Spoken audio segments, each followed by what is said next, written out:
Ito ay yung mga dinikit ko. Dinikitan ko na itong basurahan natin ng apat na pangalan. So, ayan, dinikitan ko na apat. Basahin natin.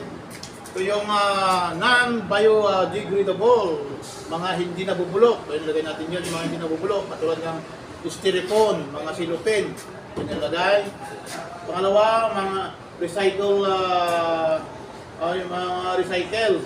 Mga pwedeng ma-recycle pa tulad ng bote, ng soft drinks, mga bote-bote. Yan, basta pwedeng ma-recycle, dito nilalagay. Yung pangatlo, biodegradable, mga nabubulok.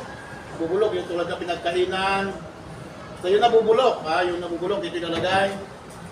Naman, yung hazardous waste, yung tulad ng mga lata ng pintura. Yun. Mga lata ng pintura na may lid, mga basta ginagamit sa pagpipintura, dito naman nilalagay. Apat, 1, 2, 3, 4. Dito tingnan natin kung maraming basura. Sigipin natin.